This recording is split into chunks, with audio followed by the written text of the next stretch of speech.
నువ్వు ఏదైనా సరే ప్రతి గ్రామంలో, ప్రతి నియోజకవర్గంలో, ప్రతి జిల్లాలో కనీసం 2, 3 శివాలయాలు కానీ రామాలయాలు కానీ ఏదైనా సరే 13వ శతాబ్దమో 6వ శతాబ్దమో నా కాన్స్టిట్యున్సీకి రండి. నా కాన్స్టిట్యున్సీలో 6వ శతాబ్దం. సో కాల్డ్ మీ తాతలు ముత్తాతలు ఎవడు పుట్టకముందు మీకు చరిత్ర లేని టైంలో నుంచి ఆ భగవంతులు ఉంటే ఈరోజు మీరు వాటిలందరినీ ఎరగొడుతున్నానంటే కారణం ఏంటి?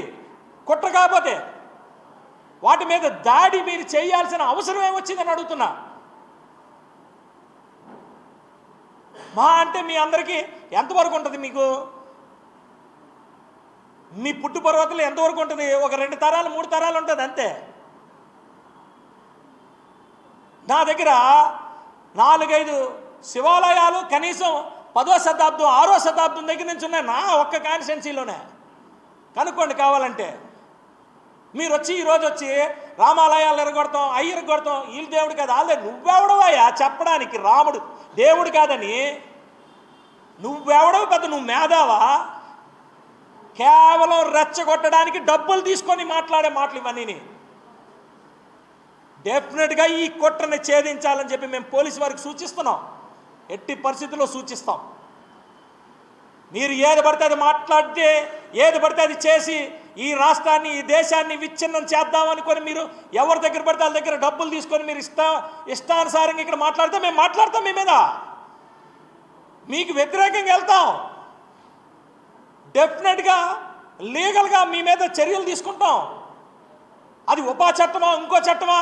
చట్టాలు ఉన్నాయి ఆల్రెడీ. మీ శ్రవణ్ గారు చెప్పినట్టు కొత్తగా ఏదో కొత్త చట్టాలు చేయాల్సిన పని లేదు. ఏదో మాట్లాడతారు. మీ ఇష్టమా? మీకు ఎలా పడితే అలా మాట్లాడేస్తారా?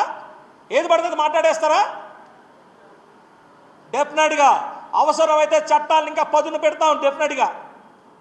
డెఫినెట్గా ప్రశాంతంగా ఉండే భారతదేశంలో మీరు కావాలని రెచ్చగొట్టే పరిస్థితులు ఇవన్నీ.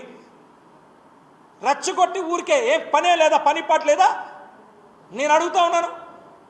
ఎంతసేపు కులాల మతాలు ప్రతి మీ దగ్గర కూడా జరిగిన ఇవన్నీ కూడా కులాల మతాలు మేము లింక్ పెట్టచ్చు. మేము కూడా లింక్ పెట్టచ్చు. ఎప్పుడు చేయలేదే మేము?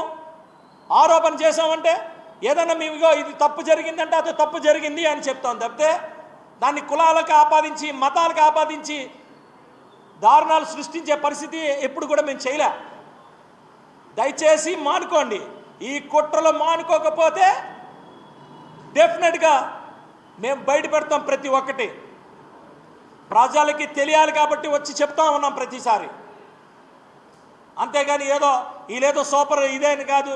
ప్రకాష్ రాజు ఏంటి? ప్రకాష్ రాజు పెద్దది ఏంటి? ప్రకాష్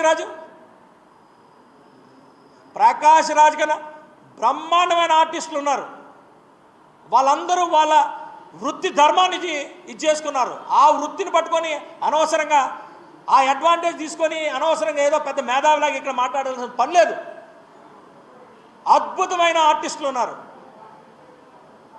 డెఫినెట్గా ఒకటే చెప్తున్నాం, ఈ దేశం కోసం ఏదైనా వ్యతిరేకంగా మీరు తప్పులు చేస్తే ఊరుకునే ప్రసక్తే లేదు.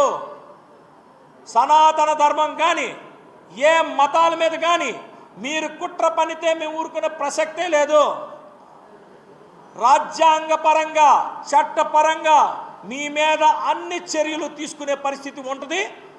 కాసుకోండి. జై హింద్.